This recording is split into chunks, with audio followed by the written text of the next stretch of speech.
Good evening, and welcome to our book study of Rise of the False Gods, Transformation Through Illumination. Hoping you'll have an illuminating moment this evening, and or tomorrow, or whatever day you do happen to watch this. Tish is making a lot of noise in the other room. I know she probably wants to come out and join us, and she probably will in a minute. So happy Wednesday to everyone. Well, just a reminder that you can always check me out on YouTube. I've got all of the groups on all of our gatherings on that. I'm sorry, my cat is distracting me. Hopefully she'll either come out here or stop whining. Anyway, check it out on YouTube. Subscribe so you never miss anything. Tonight we are talking about money, sex, and power. Now, if you're looking for something hot and juicy, you're probably not going to find it here. But I'm hoping that what you find will be a little bit of enlightenment about how those things affect our lives. Okay. So, money, sex, and power. Well, if you step back and think about the false gods being primarily mammon, which is money, which is materialism, and sex and power. Well, sex being about, the carnal, the lower, the very human-based needs, our needs as a physical being.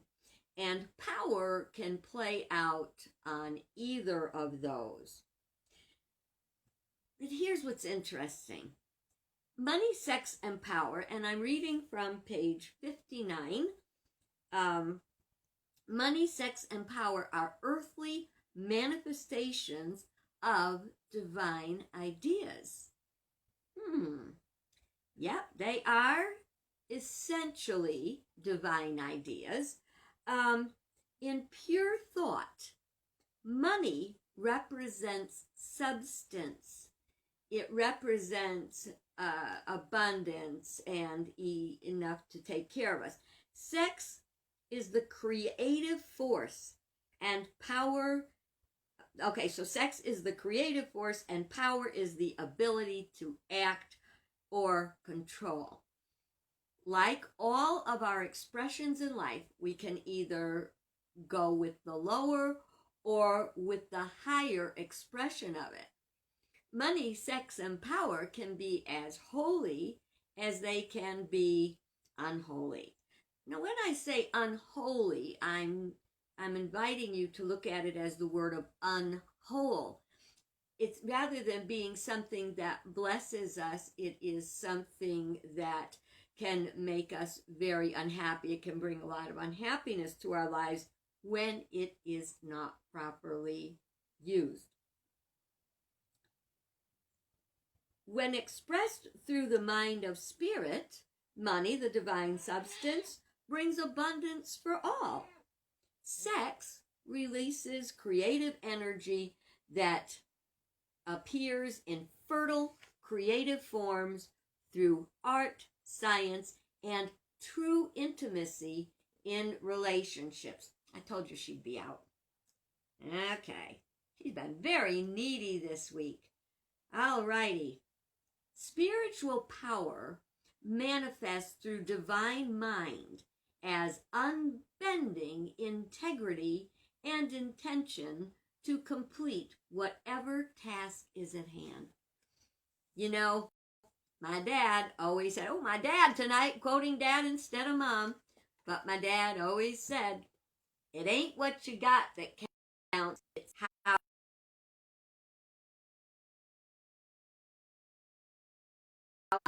and power can be used in positive ways. They can be used in negative ways as well. We've talked very many times about one of the most important things is understanding that we are whole, and we want to to support that in every way. We support that by living healthy, wholesome lives. I mean that we are working consistently for wholeness, and that is, gosh, kind of like last night. It seems my video portion is stalling, freezing up a little bit, and I hope that's only happening on my screen and not yours. If it's happening on yours, I apologize. Try to get past it. Okay. Now, sex. Oh yes, let's talk about sex. Sex is not a bad thing. Ain't what you got, it's what you do with it. It's a wonderful way to be intimate, to share in the deepest level. And yet, if we're not sharing at a deepest level, it's really all about me. All about me. It's a greater thing. If it were not for sex, none of us would be here. Okay? Think about it. If sex were not pleasant, and we know what a difficult chore it is to raise children, of course, we probably wouldn't have an overpopulation problem. But what I'm saying is, the beauty of sex is the continuation of the human race. I mean, that's what it comes down to, you know.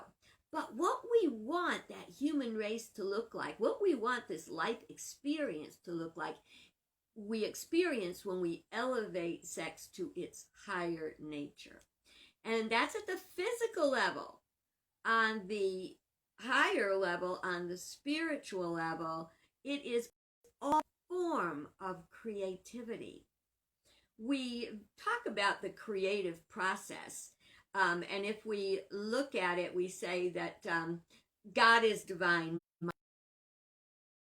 divine ideas, and we are the receivers of those divine ideas, and then according to our consciousness, our thoughts, words, actions, our emotions, we manifest that in the world. So Adam is male, first male, Eve, first female, and the child, okay, their children manifested from their relationship, okay? In our lives, we need a male and a female to create a new life. Same thing, thinking. The male represents thinking, the female represents feeling. Thinking plus feeling equals a manifestation. We've talked about this before. It's how it's about how we create all kinds of things. Whenever we receive a divine idea, all ideas are divine. How they manifest depends on our state of consciousness. Okay, so that was sex. All right. Money. Money is good or not good, depending on how we see it, how we perceive it, and how we use it. If we are very fearful of money, that we're going to lose our money, that we're not going to have enough money, that we'll never have enough, that we got to have more than our neighbor, then we got to have more than our neighborhood, then we got to have, an unlimited amount of money. What if we just stopped worrying about it and used our money wisely?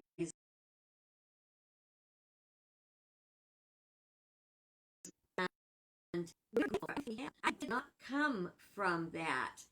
I kind of, if we look back, there's a scripture that says the sins of the fathers are cast upon the sons for generations. Let's not get into male-female stuff here. That's not what this is not about the fathers. The fathers are the bad guys. Let's go back to the metaphysical interpretation. The mistakes of the thinking process are passed on for 4 generations. We fall into ways of being. We are influenced, or we're influenced by what our environment was, that nature and nurture thing. And it takes a while to undo what has been done. And I totally lost my train of thought. I forgot where I was going with that.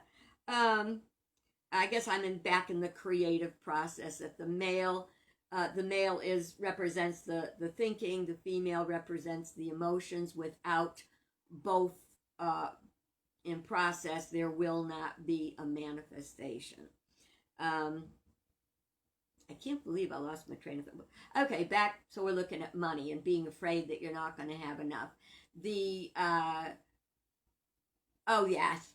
Okay, the train just came back to the station. I'm back with you. It's about my consciousness about money. Maybe I was a little nervous about sharing it openly and honestly with you. I want to look back a few generations and see what happens. My grandparents came here, my paternal grandparents. My dad's parents came here from Poland, and my mom's parents came here from Ireland and Scotland and Germany. Now, they, as immigrants, they came in and they built a life. And then, I really don't know what was going on my mom's side of the family, but for my grandparents, my dad's parents, the Depression, the Great Depression hit. Prior to the Great Depression hitting, they owned 2 apartment buildings. And when there was the crash and everything fell apart, they went from being the owners and landlords of 2 apartment buildings to my grandfather being the I guess the manager, or he managed. He didn't own it anymore, but he worked for the owner of the one they remained in. My grandmother had to go to work, and you think, wow, they had working moms back then? Yeah, they did. And everybody had to chip together. Well, what this did, though, is this really impacted especially my grandfather very negatively. I think because he felt like he lost so much. And they did. I mean, they really did. So that means that my dad, being raised through that, was always very, very cautious about money. So what I got was to be very, very cautious about money. I remember when my husband and I, my first husband and I, had found a little home we wanted to buy. And we were doing it on our own. That was a day when the American dream of owning a home was very available for most people. And we went to with excitement, to announce to the family that we were buying a home. And what I got from my grandfather was like, oh, you better be sure you can afford it. You never, so look how my financial thinking and thought processes and beliefs came about. So my dad said, don't ever get a credit card. So for many years, I didn't get a credit card. I made a lot of mistakes, but I had poverty consciousness. I had a consciousness that said, I can't get ahead. I can't do anything. I will never get out of this, okay? And this is a direct effect of finding unity, the metaphysics, spiritual principles, I was able to change. Am I perfect in my thoughts? No, but I'm going to tell you something. I am comfortable, and I am content, and I am satisfied. Don't have $1 million. I'm becoming a practicing minimalist because I don't like to dust stuff, amongst other things. But you see how the consciousness changed. I can sometimes see the effects of my consciousness with money reflecting in my children. But I'm happy to say, one of the things my family had all along was a great work ethic. My kids are doing really well. They're good employees. They do good jobs, and they're getting by very nicely, and I'm very happy for that. So all of our past, as we work it out, becomes our future. And it gets brighter if we keep working on shifting our consciousness to a higher state. And I got to tell you something. Remember? No, you don't remember. None of you are probably old enough. I'm not even old enough to have been there when it came out. But a song came out, I think, during the Depression. And it said, it was called Ain't We Got Fun? You know, like in the morning, in the nighttime, ain't we got fun? And it said that we don't have money, but we've got fun. And you see, that's a good clue, because money doesn't mean fun. Back to sex for a minute, and our misinterpretation of sex is that sex does not mean love.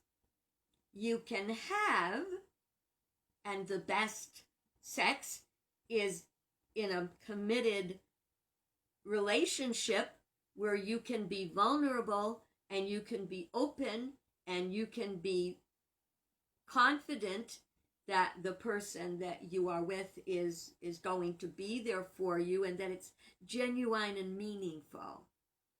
You don't get that through a lot of the things that we are fed by music, by media. So sex as a component of healthy relationships is a good thing, physically, mentally, emotionally. And when you build families on something strong, it gives children that are confident and secure and go out to a more confident life. I don't know, I'm probably walking on I'm back on the thin ice, guys, so don't let me break through, okay? All right. And power manifests in all of that. And power, and the way we see power, is what I believe makes a difference in whether we use these creative energies and the substance that we have, whether we use them in principle-centered ways. Thank you. I'm told no thin ice here. I'll tell you something. This is very hard to talk about, but you know, they're the things that not enough people talk about, or when we talk about it, we're so doggone busy tap dancing around the edges that we never really get to the point. So I'm trying to get to the point, but I'm a little scared because it's kind of pointy. So I have to deal with it. All right, let me move on, because if we use sex for power, we are misusing it. We will never receive true happiness. If we use money for power, we will never really have the power that we want. The most powerful thing we can do is surrender. To surrender to all that is good. Man, the pain and trouble I could have saved myself if only I trusted God all along. But it comes with practice. You know, like when you go to the gym and you work out and you're working out your spiritual muscles, your physical muscles, we work out our spiritual muscles the same way. I came from a financial consciousness of thinking that I would never have enough, and every time I handed money out, I was being, my finances, my support system was being drained. But I came to understand God's provision. I don't think about it. There's a scripture that says not to let your right hand know what your left hand is doing. And to me, that's basically saying don't get all tied up. Give because you have to give. And when you give without concern or worry or, I'm not saying be a spendthrift.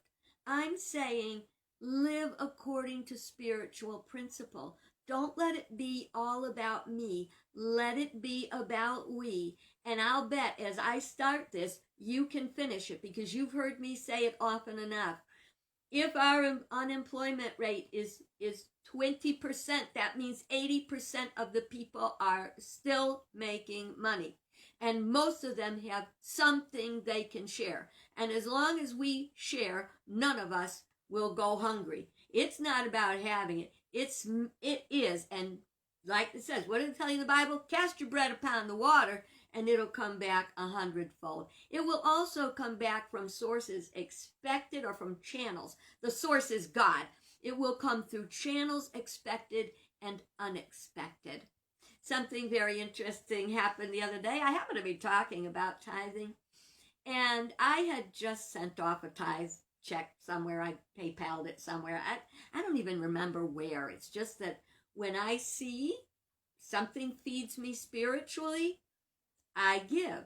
Well, I had given money to something, and I went to the mailbox after, and again, there was no thought. There was, oh God, hit myself in the face. There was no thought about this money. I gave. I didn't think about getting anything back. I just gave because I have it to give. Went to the mailbox. There was a check. I had brought some of my prayer beads to a little consignment shop, and I'll be darned, sold a pair. So, it's a flow. It's a flow. Money is a flow. You don't hoard it. When you put money before God, before all that is good, even before what is for your own highest good, that's a mistake. God first, then worry about the money. When you put your sensual nature, so it's not doesn't have to be sex. When you put your sensuality, your physical wants, your lusts, whether it's a physical hunger, a sexual hunger, whenever you put any of that before the good, when you know it's really not for your highest good, you're not going to be happy in the end. We might think we can. I am so far behind, I got a boogie because we are falling behind time-wise. Okay.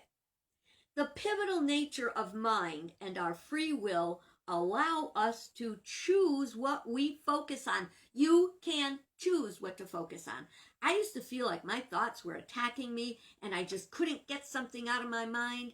And I'm not going to lie. I'm going to tell you that still happens sometimes. But it doesn't happen anywhere near as often as it used to. And it doesn't happen for as many petty things. I can let go of so much. It has to be a pretty big thing for me to really have it take over my mind. Even then, I have ways that I do my best to fight it. The more I fight it, the stronger I get. Same thing can happen for you. Okay. We choose where our mind goes. We choose what we want to see. Please, please, I'm begging you, as you watch television, if you're seeing a program and you get these little red flags going out about this is not healthy, this is not good, this is too violent, this is too promiscuous, that was a word I didn't use before. Okay? It doesn't matter. Sex is a good thing. Promiscuity is going to bring you heartache. Okay? Is that the best way I can put it? That's the best way I can put it at this moment. Did you ever think you'd see me squirm talking about a topic? Well, you got it now. Okay. So we can choose the spiritual or the mortal, the more, carnal perspective. Operating through moral mind, the focus shifts to the satisfaction of the sensual or personal appetites. Money becomes greed. Sex craves gratification of insatiable lust, and power is directed to control and overpower anything and everything the person wants with no concern for others. The mortal mind is not inherently evil.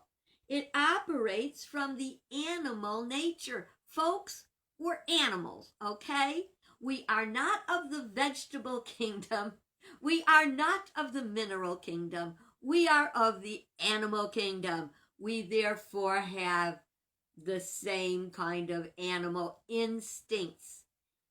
But because we are spiritual beings having a human, or should we say having an animal existence, our intention and our power is to elevate these to their highest expression.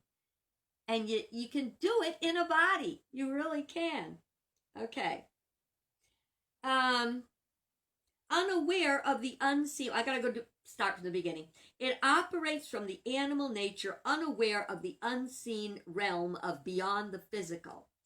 Even religion can operate through mortal mind, while spirituality comprehends the world of formless truth.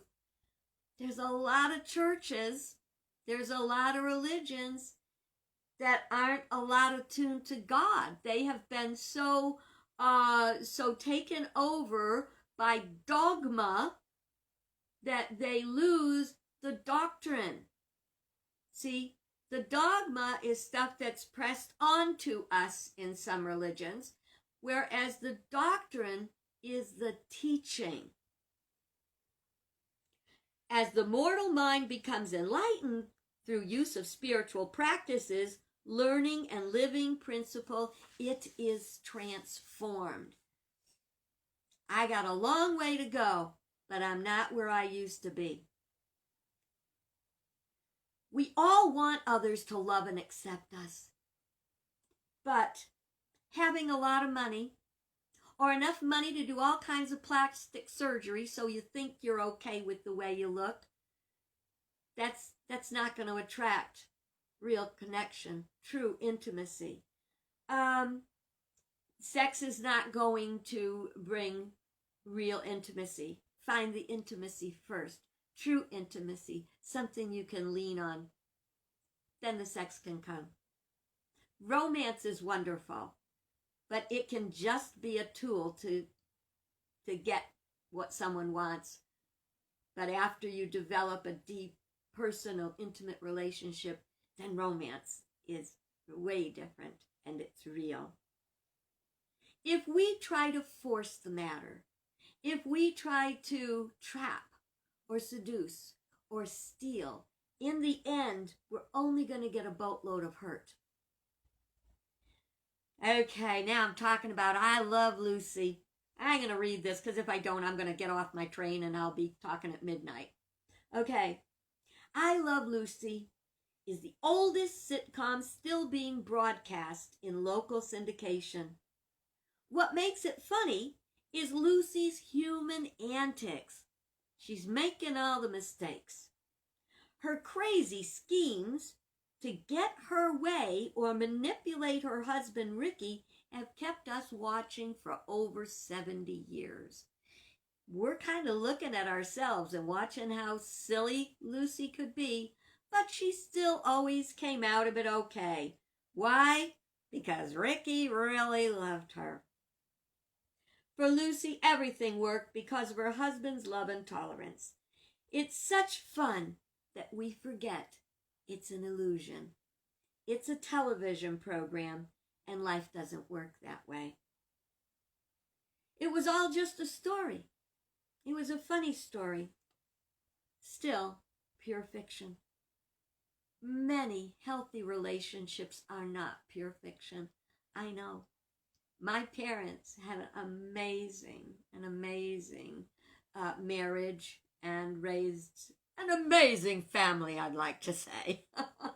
I think we did okay. Have our mess ups? Yep. Been through the mill a few times? Yep. But I think they gave us a great foundation in their integrity, in their love, and in their commitment. For Lucy, behind the scenes was not the happy marriage was only an illusion. The real Lucy, Lucille Ball, tried desperately to hold her marriage together. She loved her husband. She wanted her family to be whole despite her husband's infidelity, drinking, and fits of rage that would erupt without warning. Lucille feared what people would think. After all, they were America's sweetheart couple. She didn't want to destroy her fans' treasured image of a healthy family. Folks, there are healthy families out there.